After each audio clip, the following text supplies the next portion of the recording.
On to chapter 6 and systems of equations and matrices. We start off with um, reminding people, some people have not talked about matrices before. So let's go ahead and tell you that a matrix is a rectangular array of variables or constants in horizontal rows and vertical columns, usually enclosed by brackets. Each part of the matrix is called an element. Okay, rows, excuse me, those are your columns. These are your rows. Columns are verticals, what you see in front of a house. Okay.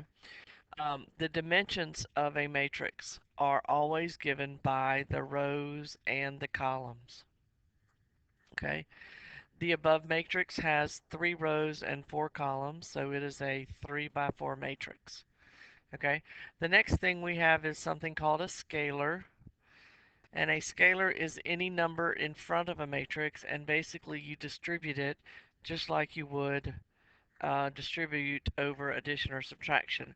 So I'm going to take that 3 and multiply it by each element in the matrix, which gives me the new matrix of negative 18, negative 9, 21, and 36, and negative 45.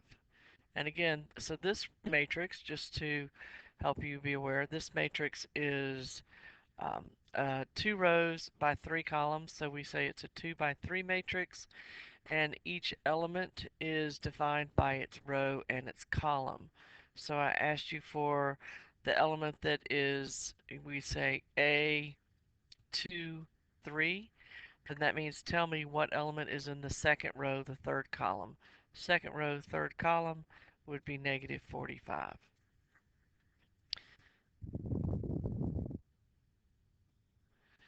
Okay, matrices are helpful because we can use them. We can write something called an augmented matrix, and it is derived from the coefficients and constants of a linear system.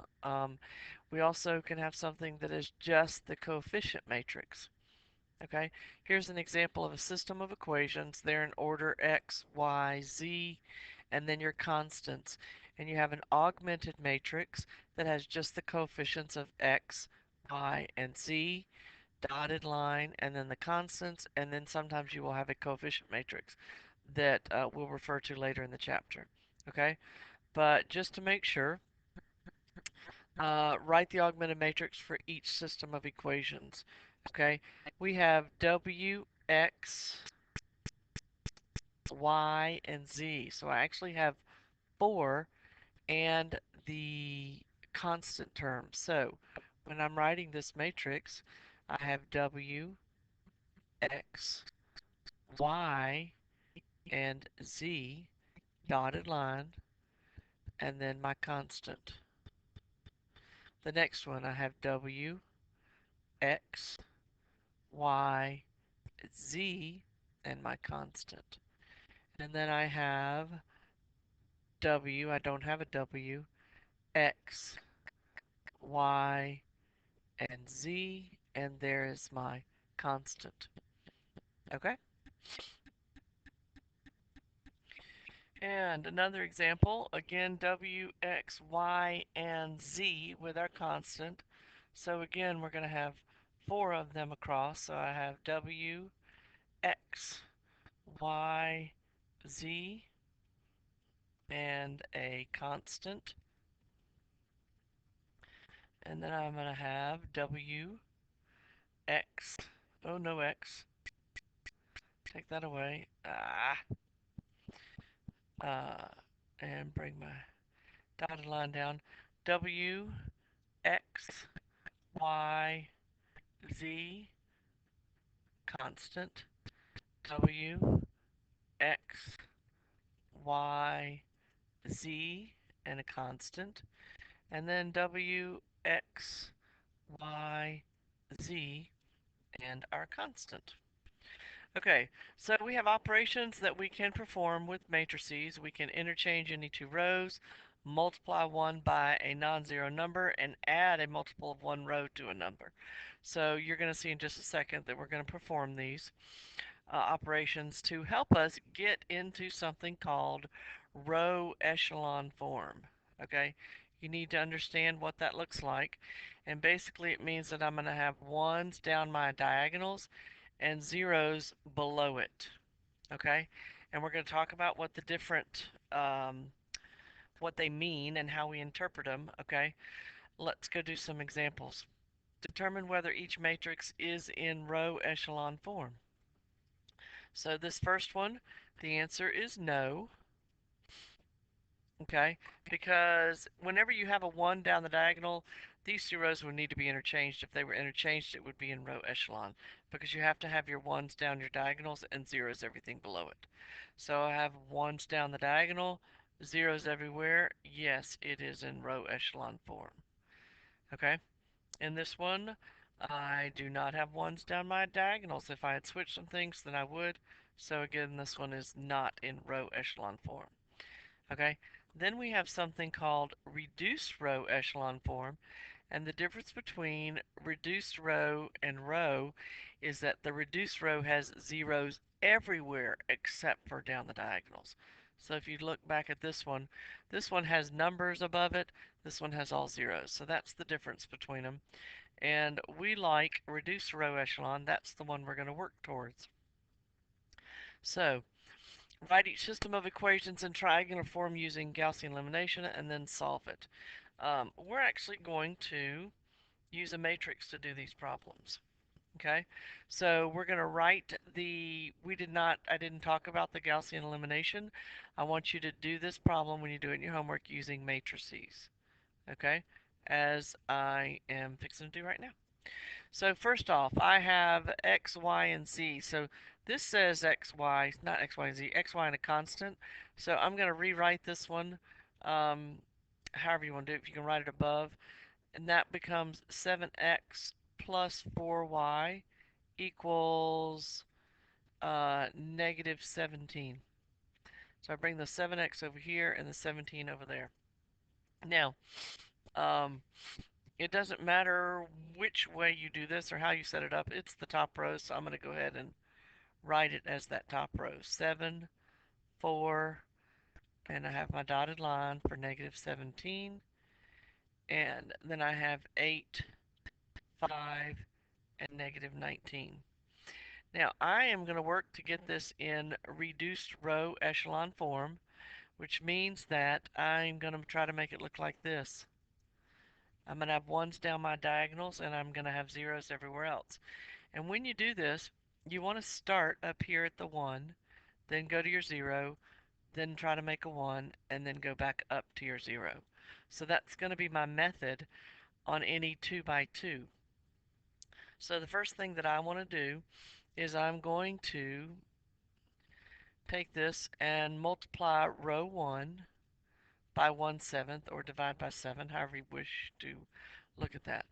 So when I do that, my bottom row is not going to change. So I'm going to write 8, 5, negative 19. And this row, when I divide everything by 7, is going to give me 1, 4/7, and negative 17/7. Okay, now I'm trying to get this to be a 0. So if I multiply this first row by negative 8 and add it to that row, then I will get 0 right there. So how do we write that down? We write, and when we do our arrows, if you want to work across, or I'll do one vertically in a second. Okay, so I'm going to multiply negative 8 by the first row and add it to the second row. And when I do that, I am not going to change my top row. It's going to stay 1, 4/7, negative 17/7.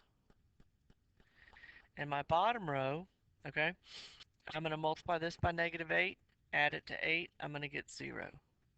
Okay, negative 8 times 4/7 is negative 32/7 plus 5, so it is equal to 3/7. Negative 8 times negative 17/7 plus negative 19 is equal to 3/7. Your calculator comes in handy if you're not a pro with fractions. Okay, so the next thing I want to do is to make this a 1. So to make that a 1, I am going to, I'll go down here so if I can fit it up here. I'm going to multiply this bottom row by 7/3. So that's the only thing I'm changing. So my top row stays 1 4/7, -17/7, and the bottom row now becomes 0, 1, and 1.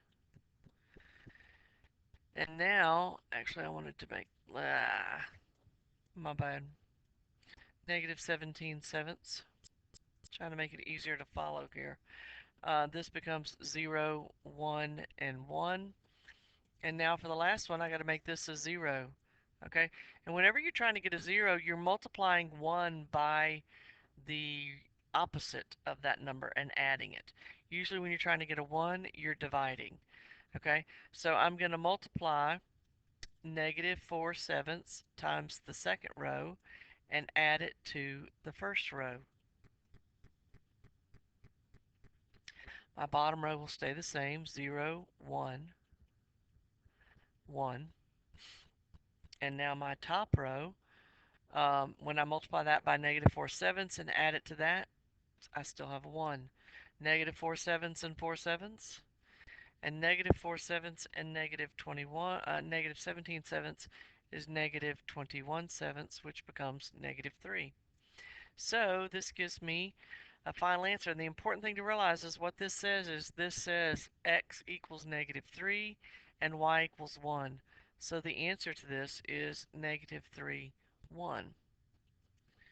And you should be aware and remember that you can always check that by plugging it back in to both systems and making sure that it works. Okay, let's do another one. It's a 2 by 2 again. And if you notice, they are not anywhere in standard form, so I'm going to put them in standard form. That top one, if I say 12x minus 4y equals 3, and that bottom one is going to give me 9x minus 20y equals -2. Okay, so let's start off with our original matrix. That's going to have 12, -4, 3, and 9, -20, -2. So I'm always starting with trying to get this guy to be a 1. So I'm going to divide everything in row 1 by 12, or multiply by 1/12. Now, if I had a 1 here, I'd just switch the rows. Okay, but it's not working for me that way. So keep in mind, I'm not changing the bottom row. 9, -20, -2. 12 times 1/12, of course, is 1. -4 over 12 is -1/3. And 3 over 1/12 is 1/4. Okay, I need this to be a 9. So I am going to, and if you want to stop and think, pause and see if you can figure out what to do before I tell you. We're going to multiply row 1 by -9 and add it to row 2. And that being said, my top row is not going to change. It's going to be 1, -1/3, and 1/4. Now, I multiply this by -9 and add it. That gives me 0. -9 times a -1/3 is +3. So that gives me -17. -9 times 1/4 is -9/4. And -9/4 plus -2 gives me -17/4. Okay? So now I need this to be a 1. Okay?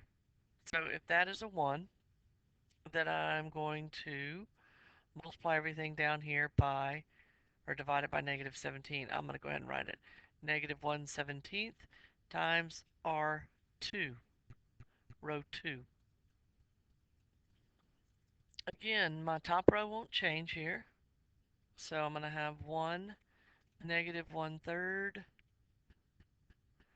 augmented 1/4.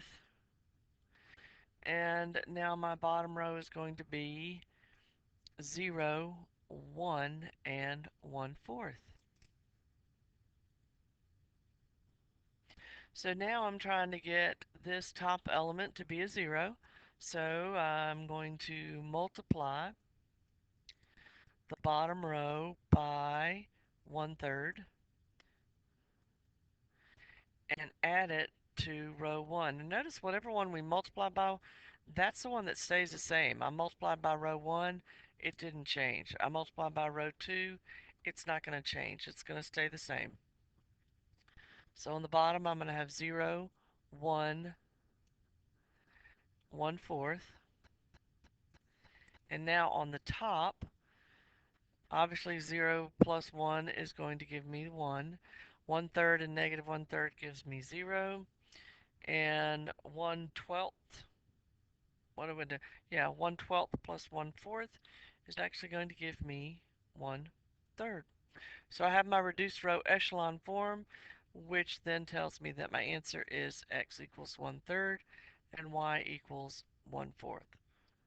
So that's the final answer to my system. So practice working with 2 by 2s and recognizing the row echelon form, writing your augmented matrices, and we'll move on to 3 by 3s tomorrow.